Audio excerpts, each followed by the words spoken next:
मुसलमान आज की दुनिया में क्यों इतना कमज़ोर है? मुसलमान क्यों अपनी बात दूसरों तक नहीं पहुंचा सकता? मुसलमान क्यों रोज़ बरोज़ ज़लील होता जा रहा है? इनकी सिर्फ चंद ही वजूहात है। अगर इन चंद ही वजूहात को ख़त्म किया जाए तो मुसलमान दुनिया पर राज कर सकता है। अब वो सारी वजूहात क्या है, सारे के सारे मैं आपके सामने रखूँगा। और ये जो 3 स्टेट्स के नाम मैंने लिखे हैं, यूनाइटेड स्टेट्स, चाइना और इंडिया, ये कैसे लोगों के दिलों पर राज करते हैं, ये कैसे लोगों तक अपनी बात पहुँचाते हैं, ये सारी चीज़ें आज की इस वीडियो में मैं डिस्कस करूँगा। तो सबसे पहले जो बात करते हैं ना, वो है इन्फ्लुएंस मेकिंग। इससे आप दूसरों तक अपनी बात पहुंचा सकते हैं। इन्फ्लुएंस मेकिंग का मतलब यह है कि अगर आपकी कोई सोच है, आपका कोई नज़रिया है, आपकी कोई बातचीत है, आप लोगों तक वो कैसे पहुंचाते हैं और लोगों को आप कैसे अपने नज़रिए की तरफ ले आते हैं, अपनी सोच की तरफ ले आते हैं, लोगों को आप कैसे इन्फ्लुएंस करते हैं। तो इनमें सबसे बड़ा किरदार जो है ना, वो है सोशल मीडिया का। अब सोशल मीडिया पर ये जो 3 कंट्रीज मैंने मेंशन की है, ये कैसे सोशल मीडिया पर अपना पावर जमाए रखा है। यूनाइटेड स्टेट्स की अगर बात की जाए तो इनकी है फेसबुक, जिसका फाउंडर मार्क ज़करबर्ग, वो यूनाइटेड स्टेट्स से ताल्लुक़ रखता है और उन पर फुली जो पॉलिटिकल पावर उनके ऊपर है, यानी वो खुद अपने आप से कुछ नहीं कर सकता। अगर पॉलिटिकली उनको जो भी कहा जाए वो करता है। अगर इसके अलावा हम बात करें, इंस्टा है उनके पास, व्हाट्सएप है। तो ये जो बड़ी बड़ी चीज़ें हैं ना, बड़ी बड़ी सोशल मीडिया के प्लेटफॉर्म्स हैं, ये इन लोगों के पास है। अगर आप आज ही अगर आप पोस्ट कर दें फेसबुक में, अगर आप पोस्ट कर दें कि जो गाज़ा है इसमें बेचारे लोग शहीद हो रहे हैं और वो भूख से शहीद हो रहे हैं, गोलियों से शहीद हो रहे हैं, अगर आप ये चीज़ें बताएंगे ना फेसबुक पर, तो आपके अकाउंट को या ख़त्म किया जाएगा या आपकी जो पोस्ट है ना वो कंप्लीटली वो उनको डिलीट कर दिया जाएगा। अब ये सारी चीज़ें कौन कर रहा है? ये मार्क ज़करबर्ग खुद नहीं कर रहा है। पॉलिटिकल इन्फ्लुएंस है फेसबुक पर, यूएस एस्टैब्लिशमेंट है उनका, ठीक है? तो आप कुछ नहीं कर सकते आज की इस दुनिया में। अगर आप मुसलमान हैं, आपने कुछ खुद अपनी इजाज़त तो किए नहीं है, आप दूसरों की सोर्सेज़ को यूज़ करेंगे अपनी बातों को लोगों तक पहुँचाने के लिए, और आपके साथ इतना पावर नहीं है कि अगर आप पोस्ट कर दें, फिर उनको वहाँ पे टिक पाना ये आपकी पावर में है ही नहीं। इसके अलावा अगर हम बात करें, इंस्टा भी उनकी पावर में है, व्हाट्सएप इनकी पावर में है। आप व्हाट्सएप पर, इंस्टा पर आप यूएस के खिलाफ बात नहीं कर सकते। जब भी आप करेंगे फेसबुक पर भी, तो आपके पोस्ट को या डिलीट कर दिया जाएगा या आपकी जो अकाउंट को ही ख़त्म कर देता है। ओके, तो दूसरी तरफ पर आ जाते हैं टिकटॉक पर। अब टिकटॉक का बहुत बड़ा जो है ना, वो एक मसला था, किसको? यूएस को, और किसको? इंडिया को। अब टिकटॉक ने क्या किया, जो गाज़ा में जो जुल्म हो रहा है ना, टिकटॉक ने वो लोगों के सामने रखना शुरू कर दिया। अब जो फेसबुक था, ये मैंने बताना भूल गया, जो चीज़ यूएस के ख़िलाफ़ होती है ना, तो वो उनको प्रमोट नहीं करते, लोगों तक पहुंचाते नहीं है, तो ये डायरेक्टली इन चीज़ों को डिलीट कर देते थे। लेकिन यहाँ पे टिकटॉक ने ऐसा किया कि जो रियलिटी थी ना, वो दूसरों के सामने, यानी जो यूएस सिटीजन्स थे उनके सामने रखना शुरू कर दिया। तो अभी अभी जो बिल है ना यूएस में पास हुआ है कि जो टिकटॉक है उन पर बैन लगाई जाए। अब इस बैन की बात जब हुई ना, जो यूएस सिटीजन्स थे उन्होंने कहा कि हमारे पास तो सिर्फ टिकटॉक है, हम टिकटॉक से जो दुनिया के हालात है उसको आप समझ सकते हैं, और जो फेसबुक है, इंस्टा है, व्हाट्सएप है, इस पर हमें रियलिटी दिखाई नहीं दी जाती, तो टिकटॉक को आप बैन नहीं कर सकते, ठीक है ना? तो अब ये सोच रहे हैं कि हम कोई टिकटॉक के बदले में कोई ऐसा प्लेटफॉर्म ले आए ताकि लोग टिकटॉक भूल जाए और वो चीज़ें यूज़ करें जो कि हम उनको प्रोवाइड कर देते हैं। ओके, तो यहाँ पे बात आ जाती है इंडिया की है आरएसएस आइडियोलॉजी। अब आरएसएस आइडियोलॉजी एक ऐसी आइडियोलॉजी है जो कि कंप्लीटली एंटी मुस्लिम है। अगर कोई राम मंदिर बनाता है ना, आप कुछ नहीं कर सकते, आप पोस्ट नहीं कर सकते। इंडिया के बारे में आपको बताते चलूं कि जो यूट्यूब की सीईओ है ना, वो कौन है? यूट्यूब की सीईओ मोहन साहब है। मोहन साहब कहाँ से ताल्लुक़ रखते हैं? वो ताल्लुक़ रखते हैं इंडिया से।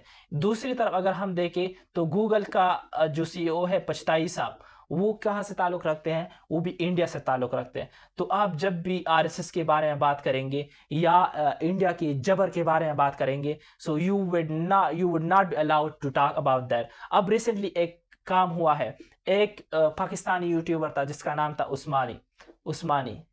तो उस्मानी के चैनल पर थे 3 मिलियन सब्सक्राइबर्स, राइट? इन्होंने रिसेंटली एक वीडियो अपलोड की थी جس میں انہوں نے کہا تھا کہ جو غازہ میں جو صورتحال ہے اس کے بارے میں بات کی تھی. دوسری ویڈیو انہوں نے اپلوڈ کی تھی کہ انڈیا میں جو انل امبانی ان کی شادی ہوئی تھی تو وہاں پہ کتنے پیسے خرچ ہو گئے تھے اور اس کے بارے میں ویڈیو بنائی تھی. اور انہوں نے یہ بھی کہا تھا کہ یہ جو پیسے آپ نے صرف شادی پر لگائے ہیں، انڈیا میں ایسے لوگ بھی ہیں جو کہ صرف 2 وقت کی روٹی یا کھاتے ہیں یا وہ بھی نہیں مل پاتی، تو آپ ان کو یہ پیسے کیوں نہیں دیتے. تو ان بارے میں انہوں نے چند ویڈیوز بنائی اور ان کی چینل کو بالکل غائب کر دیا گیا. اب وہ ہیک ہو گیا ہے، کچھ بھی ہو گیا ہے، لیکن پتہ ہی نہیں چلتا ان کے چینل کا. ٹھیک ہے نا. تو میرے بات کرنے کا مطلب یہ ہے کہ آپ کو جو سوشل میڈیا کے پلیٹ فارمز ہیں نا، اس پر کمپلیٹلی قبضہ کیا ہے ان لوگوں نے. انڈیا کے بارے میں یہ بھی ہے کہ جب ان کی چائنا کے ساتھ کلیش چل رہی تھی تو انہوں نے تقریباً 2020 میں ہی ٹک ٹاک کو بین کر دیا تھا، 2020 میں. اوکے، تو انہوں نے سوچا کہ کیوں نہ ہم ویسے تو ٹک ٹاک کو بین نہیں کر سکتے کیونکہ لوگ احتجاج کرتے تھے کہ how can you end up this TikTok, right. تو انہوں نے اس کے متبادل انہوں نے، آپ نے سنا ہوا ہوگا کہ اس دور میں یوٹیوب شارٹس شروع ہو گئے. یوٹیوب شارٹس کیوں شروع ہو گئے؟ کیونکہ یہاں پہ یوٹیوب کا جو سی او ہے نا، وہ ہے موہن صاحب، جو کہ انڈیا سے تعلق رکھتے تھے. اس کے ساتھ ساتھ انسٹا پہ اور فیس بک پہ ریلز بھی سٹارٹ ہو گئے. تو انہوں نے پوری کوشش کی تھی کہ جو ٹک ٹاک کی سوچ ہے ہمارے جوانوں میں وہ ختم کر دی جائے، رائٹ. اب مسلمان کیا کر سکتا ہے؟ مسلمان کے ساتھ کیا آپشن ہے؟ مسلمان کیسے جو ہے نا اپنے آپ کو پاورفل کر سکتا ہے ان ساری فیلڈز میں؟ وہ کیسے انفلوئنس میکر بن سکتا ہے؟ تو انفلوئنس میکر بننے کے لیے جو سوشل میڈیا پلیٹ فارمز تھے وہ تو آپ سے لی گئی ہے، آپ کے ساتھ تو کچھ بھی نہیں ہے. اب مسلمانوں کو اگر کچھ بھی ایسا ہو جو کہ کوئی فائدے کی چیز ہو، جو کہ لوگوں کو، انٹرنیشنل لوگوں کو پسند آئے، جو بھی ایپ اگر آپ ٹک ٹاک کی طرح، فیس بک کی طرح آپ لا سکتے ہیں. یہاں پہ انڈیا کے بارے میں نے یہ بتانا بھول گیا، انہوں نے یوٹیوب کی ٹک ٹاک کے بدلے میں ایک اور اپلیکیشن بھی لانچ کی تھی جس کا نام تھا ٹکاٹک. ٹک ٹاک کی طرح، ٹک ٹاک کی طرح یہ اپلیکیشن بھی انہوں نے لانچ کی تھی جب انہوں نے ٹک ٹاک کو بین کر دیا. ٹھیک ہے نا، یہ بات بھی آپ یاد رکھیں. واٹ از بیڈ اباؤٹ مسلمان فرقوں میں پڑے ہیں. جو اسرائیل ہے نا وہ ایک بات کرتے ہیں کہ جو مسلمان ہے نا وہ مسلمان کے خلاف ہے، ہم مسلمانوں کے خلاف نہیں ہے. ٹھیک ہے نا. اور ان کی بات سچ بھی ہے کیونکہ وہ کہتے ہیں کہ سیریا میں جو چیز ہوئی ہے نا، جو سول وار ہوئی تھی، تو بشار الاسد نے مسلمانوں کے خلاف چیزیں کی تھی. ٹھیک ہے نا. اس کے ساتھ ساتھ اگر صدام حسین کے خلاف اگر خلاف چیزیں ہوئی ہے تو وہ مسلمانوں نے کی ہے. مسلمان کے خلاف ہے، شیعہ سنی کو مارتا ہے، سنی شیعہ کو مارتا ہے. تو فرقے بہت زیادہ بڑھ گئے ہیں. وہ یہ بھی کہتے ہیں اسرائیل کہ ہمارے ہاں بھی مسلمان ہیں، وہاں بھی مسلمان رہتے ہیں اسرائیل میں. وہ کہتے ہیں کہ ہمارے مسلمان تو پیسفل ہے، ہمارے مسلمان تو امن پسند ہیں، یہاں پہ ان کو امن پرووائڈ کی گئی ہے. ٹھیک ہے نا. تو وہاں پہ بھی چند ممی ڈیڈی یہ والے مسلم ہیں تو وہ وہاں پہ امن سے انہوں نے رکھے ہوئے ہیں. ٹھیک ہے نا. تو یہ چیز جو ہے نا، یہ جو اسرائیل ہے یہ ہمیں یہ تانا دیتے ہیں. اب مسلمانوں کو یہ فرقے ختم کرنے پڑیں گے. سب سے پہلے فرقے اس طرح ختم ہوں گے کہ آپ فیصلہ کریں کہ which one of that is correct. اگر شیعہ بات کرتا ہے، سنی بات کرتا ہے، ٹھیک ہے نا، تو آپ ان کے فرقے کو ختم کر سکتے ہیں. ختم کرنے کا طریقہ یہ ہے کہ آپ قرآن کو اٹھائے اور اس کے ساتھ ساتھ حدیث کو اٹھائے، اور حدیث اور قرآن کو مد نظر رکھتے ہوئے ان میں سے خواہ مخواہ ایک غلط ہوگی، ٹھیک ہے نا، یا ان کی جو دلائل ہوگے نا وہ کمزور ہوں گے.